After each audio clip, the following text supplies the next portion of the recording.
ဒီ brother ဒါဒီညီလေးကကျွန်တော် fan ပေါ့နော်ကျွန်တော် fan तू ကဒီညီမ number 1 ကောင်းကို तू ကဝယ်လိုက်တာ तू ဝယ်တာ900ကျော်နဲ့ဝယ်လိုက်တာအခု तू ကျွန်တော်ရှိမှာ UC ထက်ဖောက်တာကို300လောက်ရှိနော်ဟာညီနော်ဟုတ်တယ်900လောက်ရှိပြီဒီကောင်းရဲ့တန်မှုကဆိုအများကြီးဖြစ်မယ်ဗျာ bro နော်ကျွန်တော် UC နဲ့တွက်ပြီးတော့မရပြီမယ်ဗျာ तू ဝယ်တော့900အခုထပ်ဖောက်တာနေဆိုအနည်းဆုံးဒါ900 1000ဝန်းကျင်တော့ရှိမှာနော်ဟာညီပုံပါတယ်အဲ့ဒါပုံပါတယ်အဲ့ဒါရှိဖို့ရောဟုတ်စေဟုတ်စေ ရိုးကအပေါ်မိုက် ရိုးရစုံအောင်မိုက်တယ်လေ ပေါင်းလိုက်တော့တောင်းမယ် ဒါပဲလေးရတယ်ဒီနေ့အော်အေး ဟမ်လိုက်ပြီ အေး အေး ပြောတော့တော့စတဲ့ပေါက်တာဘာလို့ အိုင်မအိုင်မ လာပြီအမလာပြီအေး ဆယ်တော့လေးရတယ်ဒီနေ့ ကေးပါလေးရအေး လေးရတယ်ပြတ်ထွက်စေပေါက်ဘာလို့ပြောဒါအကြီးဆုံးပဲကျစားကြီးထဲပါမလို့လားအိစု ဟိုင်းစေပေါင်းလိုက်ရဟောမိကပြပြရတကယ်ကြောင်းတာ ကြောက်မိကမုတ်ပြရရောက်ပေါ့မအဲ့ရောတကယ်ဖြစ်သွားရင်တော့ရောက်မိကရောက် ကျွန်တော်မသိနေတာတော့ မိကရောက်ကျော်နေပါပြီမရောက်မနှက်ကြမင်းငါ့ရင်လာရောက်ငါမင်းကိုဖေပေါင်းလိုက်တယ်ပြီပဲလားကဲကျွန်တော်တို့အကောင်းကအိစုကဘယ်နဲ့ထဲပါလဲချက်ကြည့်မယ်နော်အိစုဘယ်နဲ့ထဲပါလဲချက်ကြည့်မယ်ကြော်ကြီးအိစုတစ်ချက်ရှိုးမယ်ပုံပါတယ်အိစုပုံပါတယ်အိစုရှိလျာအကုန်ပါတယ်ပေါ့နော်အိစုရှိလျာအကုန်ပါတော့မှာဘာသာလို့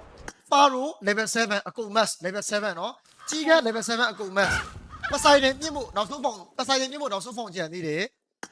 ကျွန်တော်ဒီရေခဲနောက်ဆုံးတစ်ခုအဲ့ဒါ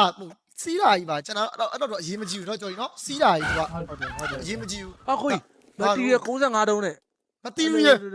ပြော material 65သုံးနဲ့ Oh my god ခုမှကြီးနေဒါပေမဲ့ရွှေ မ ရောင် တီးရမပါသေးဘူး ဒါပေမဲ့ရွှေရောင်တွေတော့လူတွေရောက်လင်းနေရွှေရောင်တွေတော့လူတွေဟုတ်တယ်အဲ့နှစ်ခု mass မှာဟုတ်တယ်အိတ်စုကအဲ့နှစ်ခုအိတ်စုကဟုတ်တယ်ဒီနှစ်ခု mass မယ်တဲ့နော်ပြီးရင်ဒီနှစ်ခု mass မယ်တဲ့နေုံ PP90 ဘိုင်ဆိုရင် M249 ရေနော်ဒီခုနလေး PP90 ဘိုင်ဆိုရင်ဒီမဲ့ဒီ PP90 ဘိုင်ဆိုဒီဘိုင်ကြောကြီးဒီရရေ ဒိုဖုန်းနိုင် M249 ကဘယ်ရတော့ အဲ့အောင်မအဲ့ရတယ် M249 ဒါရေနော်ဒါရေ mass မယ်တဲ့သူကတော့အဲ့ဒါရေ mass မယ်ပေါ့နော်ပြီးရင် ခါရဲမဲ့ဆက်လို့ရတယ် ပြီးဒါကြီးလဲထားပြီးအဲ့လဲတာအဲ့ရောက်ဒီကတက်ဖို့လဲတာလေအဲ့ဘယ်မှာလဲโอเคအဲ့ဆို bro ရကျွန်တော်တို့အရင်နေ့ skin လေးပြလိုက်မယ်နော် bro ဟုတ် skin လေးပြလိုက်မယ်ဆိုတော့ကျွန်တော်တို့ဒါအိတ်စုတွေပေါ့နော်ဂူရမတစ်တွေရဒီမှာပေါ့နော်ဒါအိတ်စုတွေပေါ့အိတ်စုတင်းနေတော့အိတ်စုကတော့သူကထွက်သမျှအကုန်ရှိရနော် bro ရဟုတ်တယ်မလား ဟုတ်တယ်ဘေး အိတ်စုကတော့ကျွန်တော်တို့ထွက်သမျှအကုန်ရှိတယ်ဗျ ဟုတ်တယ်ဘေးအခုပြန်လာနေ ဟုတ်လားအုတ်ထုတ်ကတော့ဒါအုတ်ထုတ်လားဟလား ဟုတ်တယ်ဟုတ်တယ်အဲ့မြင့်အဲ့ဘလို့လို့ယူ တော့ဒီစနေရပေါ့တကယ်ပွဲရမှာလေဒီလိုကြီးလား ဟုတ်တယ် ဟုတ်တယ် what the fuck လို့ဤပွဲရမှာလေဒီစနေကြီးဘာလို့ကြီး ညာဘက်တောင်တခုဆိုမှဒီ crown လေးတွေခေါ်ကြတယ် အဲ့ရိုးကောင်အပေါ်မိုက်တာဗော ရိုးကောင်းကမမိုက်ဘူးဟိုရိုးကောင်းမိုက်တယ် crown မိုက်တာcrown မိုက်တာ ဟိုကျိုးခလုံးကမိုက်တာဒီကောင်းရဲ့တန်မိုးလေးပြပြပါလား please ဟိုဟာဒီကောင်းဘယ်လောက်တန်900 ဘေးမကောက်ဘေး မကောက်ဘူးလားဘယ်လောက်တန် အော် ရှေ့ရ အဲ့ဒါကြောင့်ပြောလို့မရဘူး ဟုတ်တယ်ကိုဟဲမဲ level 3ပြောင်းလိုက်ကို3ရပို့ချ လေဘယ်3ကြောင်းလေဘယ်3ကြောင်းလဲတာကြီး ဟဲ့ဘယ် လေဘယ်2ဖြစ်နေ အိုးဖို့ရော ဟုတ်စေ ရိုးကောင်အပေါ်မိုက် ရိုးကောင်းရစုံအောင်မိုက်တယ်လေရိုးကောင်းရတော်တော်မိုက်တယ်နော်ဒီနေ့ဟိုဒီကောင်းဘယ်လောက်တန်900 800ဘယ်လောက်ရှိတော့ ပြောလို့မရ ဟိုကျွန်တော်ဝယ်တော့ကတော့900ကျော်နဲ့ဝယ်ရအခုကိုကြီးကြီးမှထည့်ရရင်ဘယ်လောက်တော့နဲတာမှမဟုတ် လဲတာမဟုတ်တယ် ကျော် ဟုတ်တယ် ဟောင်းဒီပါတော့ပါ အဲ့တော့ကျွန်တော်ပဲဒီ brother ဒါဒီညီလေးကကျွန်တော် fan ပေါ့နော်ကျွန်တော် fan तू ကဒီညီမ number 1 ကောင်းကို तू ကဝယ်လိုက်တာ तू ဝယ်တာ900ကျော်နဲ့ဝယ်လိုက်တာအခု तू ကျွန်တော်ရှိမှာ UC ထက်ဖောက်တာကို300လောက်ရှိနော်ဟာညီနော် ဟုတ်တယ် 900လောက်ရှိပြီ အဲ့ဒီအကောက်ပဲရှိတယ်တခြားအကောက်တွေမပါသေး မပါသေးဘူး तू ကျွန်တော်ရှိမှာ UC ထက်ပြီးဖောက်တာကို300လောက်ရှိပြီနော်ဒီနေ့လဲကျွန်တော်ရှိမှာလာထည့်သွား UC 3သိန်းနေတာအဲ့တော့ဒီကောင်းရဲ့တန်မှုကဆိုအများကြီးဖြစ်မယ်ဗျာဘရိုနော်ကျွန်တော် UC နဲ့တွက်ပြီးတော့မရပြီမယ်ဗျာ तू ဝယ်တော့900အခုထပ်ဖောက်တာနေဆိုအနည်းဆုံးဒါ900 1000ဝန်းကျင်တော့ရှိမှာနော်ဟာညီနော် ဟုတ်တယ်ဘေး အနည်းဆုံးကျွန်တော်ဒီကောက်ရဲ့တန်ဖိုးက3000လောက်တော့ရှိမယ်3000ပေါ့နော်ခုနကကျွန်တော် YouTube မှာကျွန်တော်မေးတဲ့ဒီကောက်ရဲ့တန်ဖိုးလေးပြပြပါလား please bro ဆိုဆန်သူဒီကောက်ရဲ့တန်ဖိုးက3000လောက်ရှိမယ်ပေါ့နော်ပါကြီးတာဖျက်ရိုက်သွားလိုက်တော့နော်ဟာဒီကိုဒီကောက်ကြီးအကိုပေးလိုက်တော့ကွာ ယူရလိုက် ဒီပါလိုက်ကြစားတော့မလီမယူရပါဘူးဗျာကဲအဲ့တော့ကျွန်တော်တို့စမယ် let's go ရော့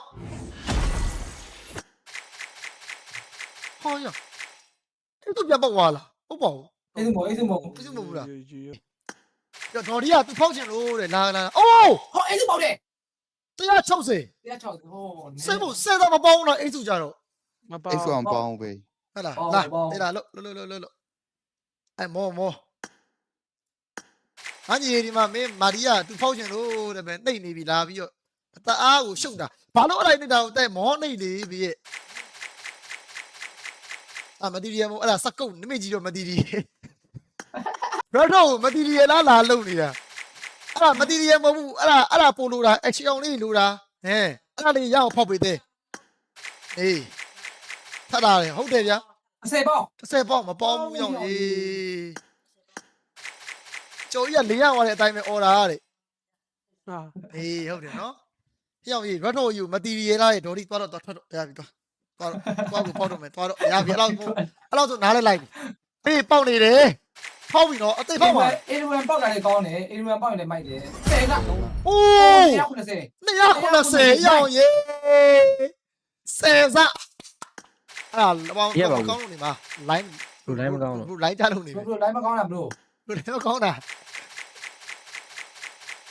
အတန်းအောင်ကြာ အတန်ကြားတယ်အတန်ကြားတယ် ဘာပြောရတော့ပြန် ဝိုင်းပြီးပြကြပါအိုးဆယ်စ ပေါင်းဘူးကွာ မပါဘူးလား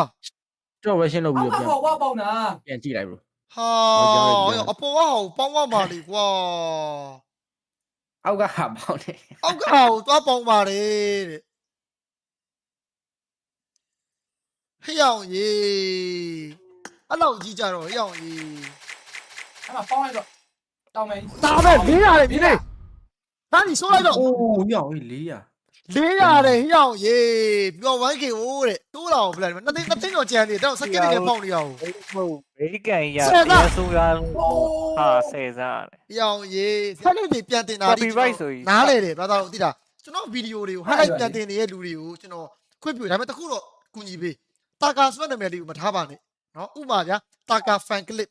တာကာ highlight video တာကာ fan highlight နော် highlight ပြန်တင်ပါနော်ဘရိုပြန်တင်ပြီးတော့ဘရိုပတ်စံရတယ်ဗျာဒါကျွန်တော်ဝမ်းတာတယ်ဒါကျွန်တော်ဒါတင်နေတဲ့စကားပေါ့နော်ဝမ်းတာတယ်ကျွန်တော်အရင်ထဲမှာကျွန်တော်ဘာမှပြောခဲ့ဘူးနော် YouTube ဆိုကျွန်တော်အခုမှ Facebook ကနောက်ပိုင်းတိတ်မ okay တော့မှအခု YouTube ကိုကျွန်တော်ဆွဲတာအရင်တော့ဟိုးအရင်ထဲမှာကျွန်တော် YouTube လုပ်တယ်ဒါပေမဲ့ကျွန်တော် YouTube မှာထပ်မတင်တော့ YouTube မ run တော့ဘာလို့လဲသိတာ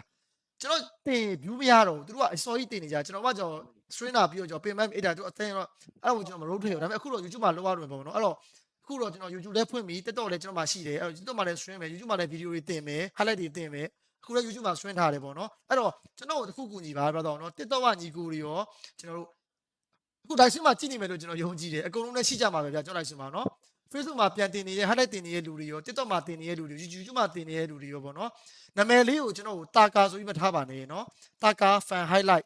တာကာ fan clip နော်တာကာ highlight video တခုခုထားပေးပါနော်ဘယ်လိုတင်ပါဘယ်လိုအဲ့လိုမျိုးကျွန်တော် video တွေတင်ပြီးဘယ်လိုအဆင်ပြေဘယ်လိုဥမာဘယ်လိုမိသားစုအဆင်ပြေရှင်းတယ်ကျွန်တော်ဝမ်းတာတယ်ကျွန်တော်လည်းကုသိုလ်ရတယ်ဗျာကုကြောင်နော်အဲ့တော့ဒါပေမဲ့နာမည်လေးတော့အားလီထားပြီးပါပြီးတော့ profile လေးကိုလည်းကျွန်တော်ဒီကျွန်တော်ရဲ့ profile ဖြစ်လာတဲ့ profile လေးပါချိန်ပါအောင်เนาะကျွန်တော်ရဲ့ဒီ official page profile တိုင်းတိုင်းမထားပါနဲ့ပေါ့เนาะ TikTok မှာလည်းအဲ့လိုပါပဲ TikTok အကောင့်တော့မတည်သေးတဲ့လူတွေရှိမှာပေါ့เนาะနောက်ပါမှာကျွန်တော် link ချပေးပါမယ်ခုတော့ YouTube link ပေး comment ထောက်ပေးထားလို့ပါเนาะ TikTok မှာလည်းနောက် stream ပါမယ်အဲ့ကြရင်ကျွန်တော်တစ်ချက်ပြန်ပြောပေးမယ်เนาะအဲ့တော့ဘယ်လိုပြောတာအခုဒီ live stream နေတာကြီးကတော့နည်းနည်းတော်တော်လေးများတယ်ပေါ့เนาะ black เนาะ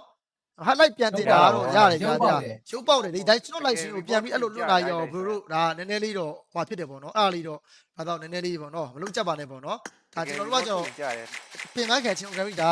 content အကုန်ခံပြီးပတ်စံတွေကုန်ကျွန်တော်လုပ်ထားရတာဗျာသိလား highlight တင်တာထိလက်ခံတယ်ဒါပေမဲ့ရော စကစ်တကယ်တကယ်တော့စကစ်လိုက်ပြီ ဒါအကုန်စကစ်တာပဲဒါစကစ်နေရပဲ စကစ်ထားတော့အေးစကစ်နဲ့စကစ်တာပိတ်လိုက်စကစ်တာပိတ် စ လိုက်က စ်တာပိတ်ရောက်ငါမစောရတော့ဘူးဘလက်ရေးငါလူအိုး โอ้เสร็จแล้วนะครูบอล ဆယ်စားနှစ်ခုရောက်ရေ150 140စုစုပေါင်းဘလောက်300ထဲမှာ90 ရှာရှာ ကျော်ကြီးကိုပေးဖို့လိုက်ပါလားလို့အဲ့စုကျော်ကြီး ဝိုင်အိတ်စုဆယ်စားလားဟုတ်ကဲ့ ဆယ်စား ဆယ်စားဆို1600 ဆယ်စားဆို1600 တန်းဆက်မွဲတော့မှာပေါ့ တက်ဆက်ဝဲပါပါရေအိုး အိတ်စုတော့ခါရောက်ရေး မအဲ့ဒါရွှေအောင်အထုံးပွဲမှာနာ ဟုတ်တယ်ဟုတ်တယ် လေလေ ကျွန်တော်ရွှေတောင်ရွှေမပြော ရော့အမေလဲပြီနော်အကုန်လဲလိုက်တော့မယ်နော်ညီလေးအဲ့ဒါဆိုကိုကြီးကုန်လဲလိုက်တော့မယ် ရလဲလိုက်လဲလိုက် ညာကြီးကျ အဲ့ဟိုဟာဖြစ်တာဟိုဟာအရေးတော့နဲ့တော့တာကျွန်တော်ကွာရေးလိုက်ထင်တယ် ဆယ်တော့190 290 ဟုတ်ဘူးလို့ကိုအဲ့မှာကွာရ တည်တယ်လို့မင်းတို့စနေတာလို့ဘာလို့ဒီကောင်လဲဒီကောင်လဲစားလို့မရအောင်စောက်စားပဲလည်းမသိဘူးပြောရင်မသိရ3လုံး ပြောရင်ပေါ့ကောင်းတယ်အဲ့လို အေးပြန်ပြောရင် 3ကြောင်းပြောရင်းဆိုရင်ဗျာ YouTube မှာပြော YouTube မှာပြော 1.4K ကျေးဇူးများကြီးတင်ပါတယ်ဘာလို့လဲနော် ဟောနှစ်ခုကြည့် ကျန်တာလေအကုန် mass လာပြီ အေးပြန် ပြော3တော့စတိုက်ပေါက်တာဘာလို့ 4ရောက်9ချောင်းဆို level 4ရောက် ဟာ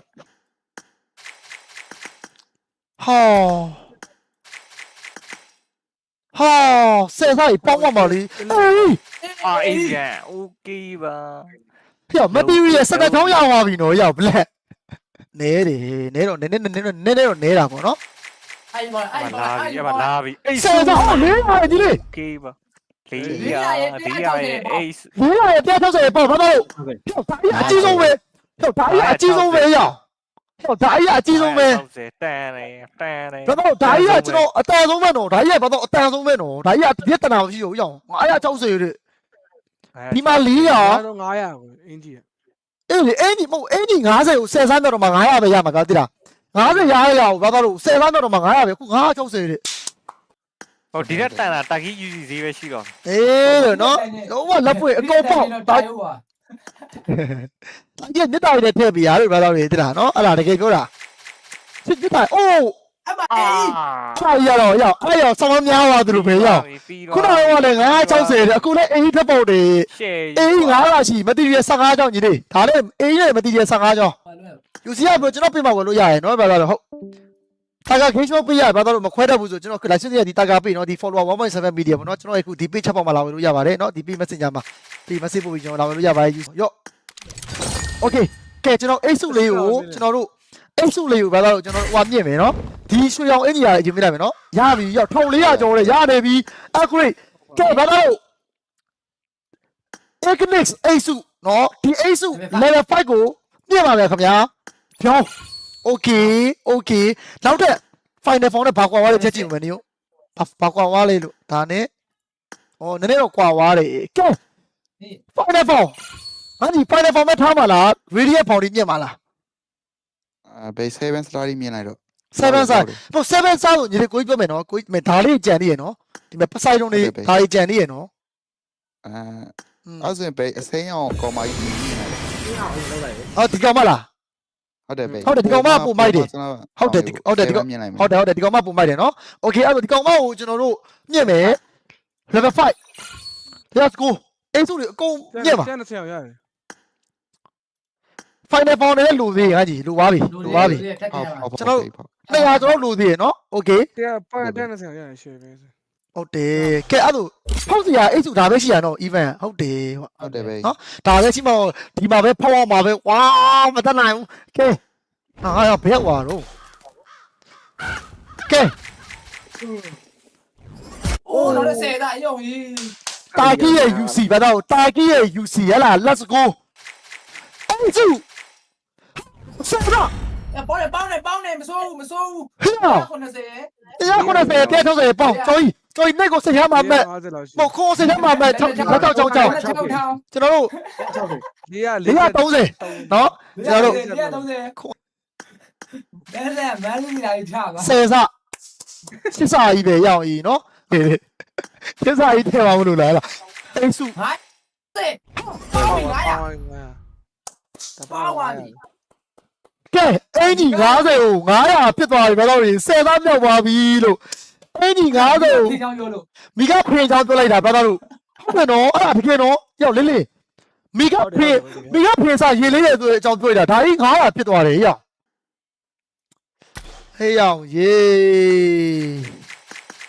ဟုတ် အမဟောဘယ်လိုပေါင်းအောက်ကိုပေါင်း 150ရဲ့အင်ကြီးရေရောက်အောင်အင်ကြီးပေါလိုက်ရင်ခုန900ထည့်ရမှာနော်ဘာလို့မင်းမင်းရ ပြောင်းနေရပဲ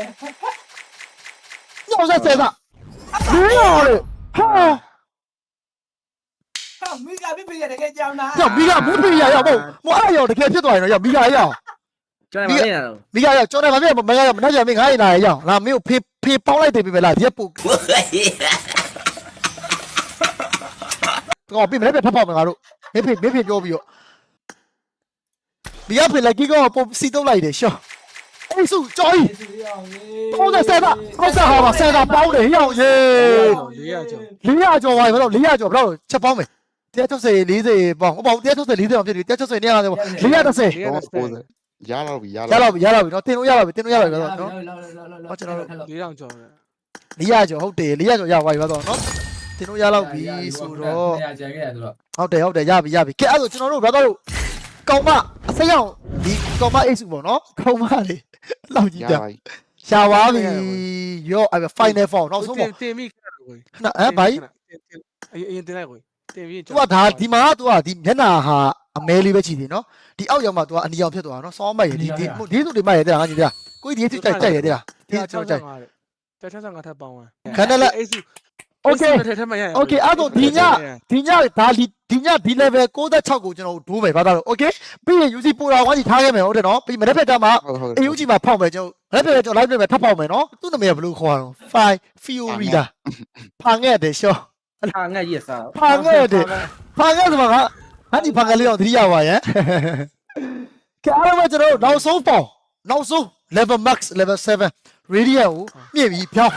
နောက်တော့သွားလေ293တက်သွားလေညီလေး293တက်သွားလေဟမ် 125 ဟုတ်တယ်225တက်သွားလေဟုတ်တယ်အဲ့ဒါတခုတော့မှတ်ရအဲ့ဒါငါကြီးနောက်တစ်ခုဘယ်မှာသွားလဲကိုပြောမယ်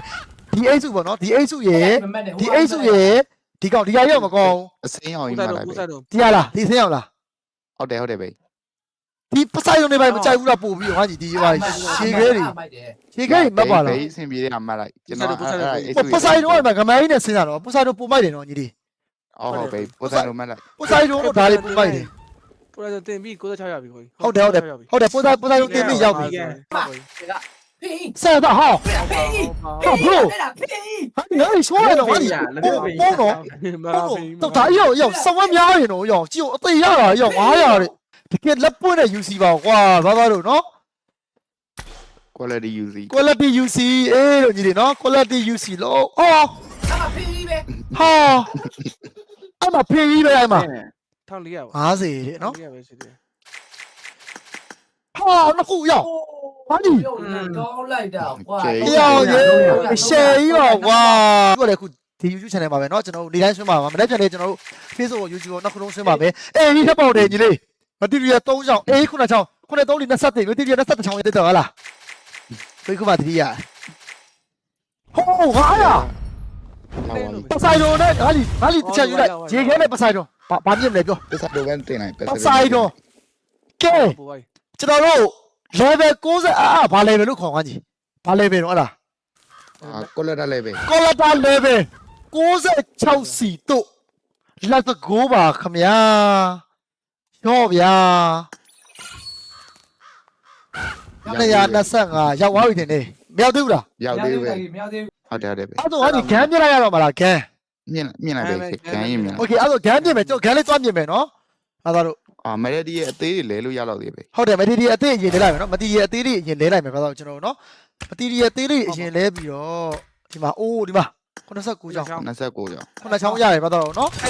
ဟိုဟာပုံလေးဖောက်ကြည့်ပါတော့ဘာလဲမသိ ဒီမှာဘုံလားဖောက်ရမယ်နော် ရှိပြီးသားပဲ ရှိပြီးသားတွေတဲ့ ရတော့ရှိပြီးသား ဩရွေးရတာ ဩယူရရှိပြီးသားအကုန်ရှိရသူ့ကောက်မှာမရှိရသလိုမင်းဘာမှမရှိတော့တော့ကဲလာကျွန်တော်တို့ဖောက်မယ်နဲ့လေဒီအောင်လေးပြင်လိုက်နော် ဟုတ်တယ်ပဲ ကဲ ဟုတ်တယ်ပဲ PP90 ပိုင်စုံလေးကိုကျွန်တော်အရင်မြင့်မယ် မှတ်တယ် မှတ်တာဗောကဲ level final form လေးနဲ့ဗာလေးကွာလဲချက်ကြည့်မယ်ဗောနော်အိုး final form နဲ့တော်တော်လာရင်နော်တော်တော်လေးတော့ကွာသွားတယ်မြင်လားအဖက်လေးကွာသွားတယ်နော်အဖက်လေးကွာသွားတယ် အကြောင်ကြည့်လိုက်လေကို ဟုတ်ကဲ့အကြောင်းလာတယ်ဟုတ်တယ်ဗျာကဲပဲ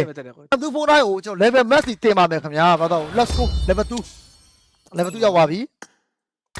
မပြေးတော့တယ်ဆို upgrade မပြင်းထပ်ဖောက်ပဲ အပြည့်ထပ်ဖောက်မှာမပြည့်ထပ်ဖောက်မယ်ရတယ်ဘာမှမပြည့် ပေါင်းပြီးနေဟိုပါရွှေဘာရော point လေးပေါင်းနေ ဒီကောင် game message တော်တော်လာရင်နော်ပြောဒီ annual game တော်တော်လာရင် on hit ဟိုဟာတဖူးတိုင်းပဲ ဝင်လေးတော်တော်လာရင်နော်ဝင်လေးတော်တော်လာတယ်ကဲ final form နဲ့ advanced form နဲ့ချက်ရှင်းကြည့်မယ်နော် brother တို့ဟောတော်တော်ကွာသွားပြီအကွာကြီးပဲနော်ကြည့်အောင် business ပို့ပါရကို business ပို့ တော်တော်ကွာ business နဲ့ဆို နောက်ကခေါင်းကြီးလိုက်ကြ ဟုတ်တယ်ခေါင်းကြီးကလှုပ်နေတာအရှင်ကြီးကွာဟမ် ဖင်းကြီး ဖင်ကြီးကလည်းအကြီးကြီးပဲမဂါကြီးကြာတာပဲ မကားဖိနိုင်မယ်မကားဖိနိုင် ကဲကျွန်တော် YouTube channel လေး subscribe လုပ်ထားပေးကြပါဦးနော်ကျွန်တော်ပင်မထောက်ပေးထားပါတယ်ဗျာချက်ပြီလား 7တင်ရောက်တော့ 7တက်ရပါပြီ ကဲဘာလို့ ချလို့လာပဲ M249 level max ပြောင်း55ရောက်ပြီလား အော်30လုံးနေ 30လိုနေရလားအဆက်ကြည့်မယ်ဟုတ်တယ်နည်းနည်းလေးလိုနေတာမြင့်ကျင်နေတာဘာမြင့်မလဲ အေကန်ကျွန်တော်မှ6လောက်ရှိတယ် ဟုတ်တော့ရှိရနော်အဲ့စကားရဲချမယ်နော်ခုနစကားရဲပဲချရတော့နော်ညီတွေကတော့ ချလိုက်ပဲ ခုနစကားရဲပေးမှာကျော်ရင်းဆိုရင်ပျောက်သွားခြင်းမရောက်ဘူး အမလေး အောင်ပါပဲ โอเคမြင့်ပြီနော် ဟုတ်ပါ မြင်ပဲ စပြီနော်ဒီစကားရဲလေးချရတော့တော့နော်